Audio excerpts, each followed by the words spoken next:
Ao se apropriar da natureza, o homem começou a construir o seu espaço e a modificar o ambiente natural. Hoje em dia, a natureza já foi profundamente alterada pela ação humana.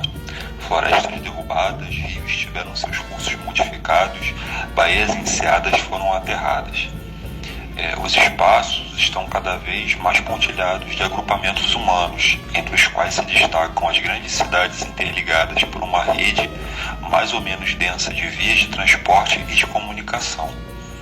Desse modo, o espaço é o resultado de uma modificação cada vez maior da natureza pelo homem. Olá pessoal, tudo bem? Sejam bem-vindos a mais um episódio do projeto Conhecendo Minha Cidade. Esse projeto visa fazer com que as pessoas venham conhecer algumas curiosidades dos bairros da cidade do Rio de Janeiro, do estado, de uma maneira geral. E hoje eu estou aqui para falar sobre esses túneis da Transolímpica que foram abertos em 2016 e que seu entorno trazem algumas coisas interessantes. Vamos lá? Vem comigo!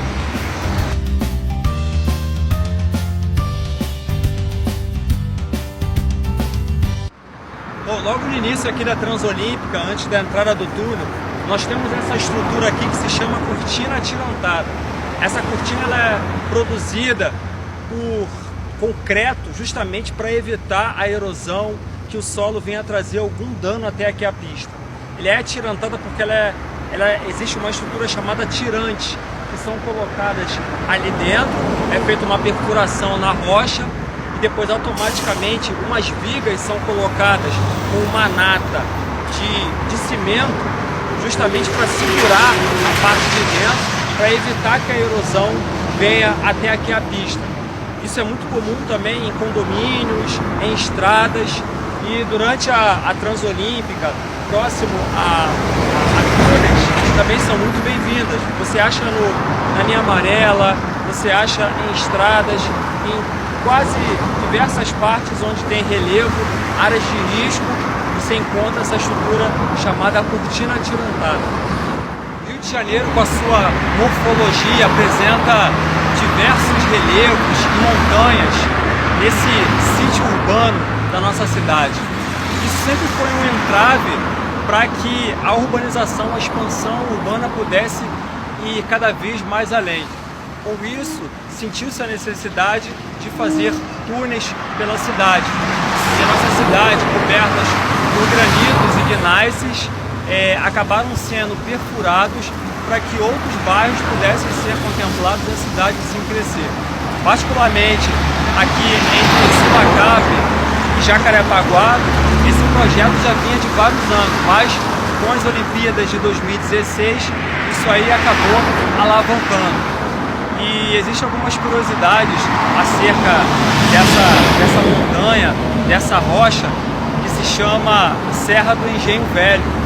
E o outro lado, na qual nós iremos falar depois, se chama Pedra da Boiuna, que é formada por granito. Essa rocha também ela é formada por granitos, gneisses, mas só que chegando do lado norte, Sulacap, ela começa a aparecer diversos tipos de litossolo, né? Nós temos o diabásio, o biotita gneiss, que já é uma rocha mais maleável, uma rocha mais antiga, e nós temos também os diques de diabásio, que são lavas que conseguiram entrar no meio dessas fraturas e acabaram fazendo diques, como se fossem canos, endurecendo, tornando as rochas de diferentes tipos. A mesma rocha que encontramos lá no túnel da Transoeste, entre Guaratiba e Recreio dos Bandeirantes. Um outro ponto interessante, importantíssimo, é a questão que quando houve a detonação desse túnel, sentiu-se a necessidade de ter uma certa sensibilidade, justamente por conta do aqueduto que vem lá de Santíssimo e vai desembocar lá no reservatório dos Macacos. Então as explosões, podendo ter algum dano a essa estrutura, foi feito diversas maneiras foram feitas para que essa estrutura não viesse a se desmoronar, como geofones para poder escutar a detonação, de modo que não danificasse esse aqueduto, né, que corta aqui dentro da rocha, foi feito. E no final das contas acabou sendo de grande sucesso e o túnel está aí para quem quiser passar.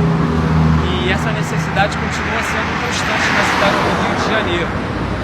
Não é à toa que de vez em quando você vai para o bairro ou você passa pelo túnel para poder atravessar pontos diferentes da cidade. Bom, do lado sul, aqui na Pedra da Boiúna, nós temos um famoso batólito granítico, né? Onde foi formado, onde foi feito o túnel Calbi Peixoto. Esse batólito granítico, ele foi formado há milhões de anos, diante de uma bolha de magma que veio do interior da Terra, foi se resfriando lentamente e com o temperismo, com a erosão, ele foi aparecendo conforme o restante do maciço da Pedra Branca. O próprio nome diz Pedra Branca, a formação de grande valor é de quartzo e feldspato, uma coloração esbranquiçada, por isso o nome Pedra Branca. E a construção desse túnel aqui, ela ficou facilitada, ele só tem cerca de 190 metros. E até para os moradores que moram aqui ao seu redor, não tiveram tantos riscos assim por conta das explosões.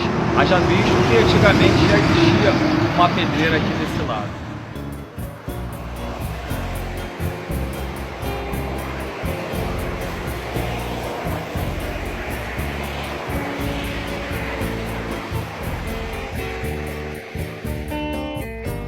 É interessante observarmos nas montanhas que existem no Rio de Janeiro e aqui do maciço da Pedra Branca, as torres de transmissão que ficam bem no alto.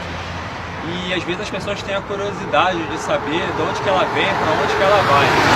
Essas linhas de transmissão, elas vêm diretamente da usina de Angra e são distribuídas para diversas partes do Rio de Janeiro, do estado e do Brasil.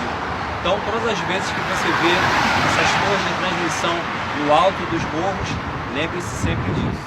Bom, a partir da década de 50, o Rio de Janeiro, a população do Rio de Janeiro começa a crescer absurdamente.